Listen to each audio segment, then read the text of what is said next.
Welcome to hit and cook channel. நாம் இன்றைக்கி ஒரு சூப்பரான சிக்கன் கிரேவி ரெசிபி தான் பார்க்க போகிறோம். ஃபஸ்ட்டு மசாலா ரெடி பண்ணிக்கலாம். அதுக்கு ஒரு மிக்ஸி ஜாரில் 1 டேபிள் ஸ்பூன் மல்லி, 1 டேபிள் ஸ்பூன் மிளகு, 1 டேபிள் ஸ்பூன் ஜீரகம், 1 டேபிள் ஸ்பூன் பெருஞ்சீரகம், 1 டீஸ்பூன் மஞ்சள், 2 டேபிள் ஸ்பூன் இஞ்சி பூண்டு பேஸ்ட், 1 டேபிள் ஸ்பூன் காஷ்மீரி மிளகாய்த்தூள், 1 டேபிள் ஸ்பூன் சில்லி பவுடர் சேர்த்துட்டு எல்லாத்தையும் நல்லா அரைச்சிட்டு பேஸ்ட் கன்சிஸ்டன்சி வர அளவுக்கு அரைச்சிக்கோங்க. அதை நம்ம ஆல்ரெடி வாஷ் பண்ணி வச்சுருந்த 3/4 கிலோ சிக்கன் கூட சேர்த்துட்டு தேவையான அளவு உப்பும் சேர்த்துட்டு இதை நல்லா மிக்ஸ் பண்ணிவிட்டு எடுத்து வச்சுக்கலாம்.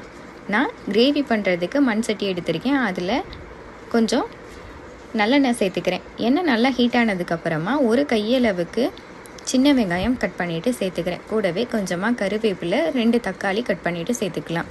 இப்போது இது நல்லா வதங்கட்டும். தக்காளி வெங்காயம் எல்லாம் நல்லா வதங்கிருச்சு. இது கூடவே நம்ம ஆல்ரெடி மிக்ஸ் பண்ணி வச்சுருந்த சிக்கனையும் இது கூட சேர்த்துக்கலாம். சேர்த்துட்டு எல்லாத்தையும் நல்லா மிக்ஸ் பண்ணிவிட்டு தண்ணி எதுவும் சேர்த்துற வேணாம், மூடி போட்டுட்டு கொஞ்சம் நேரம் வேகட்டும். அது வரைக்கும் வெயிட் பண்ணுங்கள். சிக்கனில் இருக்க தண்ணியே போதுமான அளவாக இருக்கும். இப்போ பாருங்கள், நம்ம தண்ணி எதுவுமே சேர்த்துக்கல, ஆனால் சிக்கன்லேருந்து தண்ணி விட்டுருக்கு.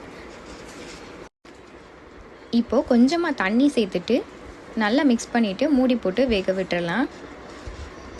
இது நல்லா கிரேவி கன்சிஸ்டன்சி வந்ததுக்கப்புறமா ஸ்டவ்வை ஆஃப் பண்ணிடலாம். இந்த சிக்கன் கிரேவி பண்ணுறது ரொம்பவே சிம்பிள், ஆனால் இதோட டேஸ்ட்டு அவ்வளோ சூப்பராக இருக்கும். கண்டிப்பாக மிஸ் பண்ணிடாமல் ட்ரை பண்ணி பாருங்கள். நீங்கள் நெக்ஸ்ட் டைம் சிக்கன் வாங்கினா இந்த கிரேவியை மட்டும் ட்ரை பண்ணி பாருங்கள். டேஸ்ட் அவ்வளோ சூப்பராக இருக்கும். வீட்டில் இருக்க எல்லோரும் என்ஜாய் பண்ணி சாப்பிடுவாங்க. தேங்க்ஸ் ஃபார் வாட்சிங்.